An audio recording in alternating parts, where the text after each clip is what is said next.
So hi guys, ఒక bad news. పల్లవి ప్రశాంత్ నిన్న మొన్న అరెస్ట్ అయిండు అని ఒక ఫేక్ న్యూస్ అనేది క్రియేట్ అయింది కదా, అది ఈరోజు నిజం అయిపోయింది. అయితే పల్లవి ప్రశాంత్ వాళ్ళ ఊరోళ్ళు చెప్పిన ప్రకారం పల్లవి ప్రశాంత్ని పోలీసు వాళ్ళు వచ్చి అరెస్ట్ తీసుకెళ్లడం జరిగింది అంటూ వాళ్ళ ఊరు వాళ్ళు చుట్టుపక్కల వాళ్ళు చెప్పడం జరిగింది.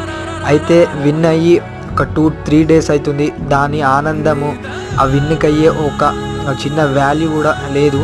అది ఎవరెవరు చేసిన తప్పుకి మన పల్లవి ప్రశాంత్ ఎందుకు అరెస్ట్ చేసారు అంటే అది ప్లస్ ఇది పల్లవి ప్రశాంత్ మీరు వెళ్ళిపోండి, ఇక్కడ లా అండ్ ఆర్డర్ ఇష్యూస్ ఉన్నాయి, మీరు వెళ్ళిపోండి అంటే పల్లవి ప్రశాంత్ వీడియో తీయండి అంటూ మనకు పోలీసు వాళ్ళ మాట వినకుండా కంటిన్యూ చేయాల్సిన ప్రకారం నాన్ బెయిలబుల్ అరెస్ట్ అని చేయడం జరిగింది అంటూ మనకు సమాచారం అయితే అందింది.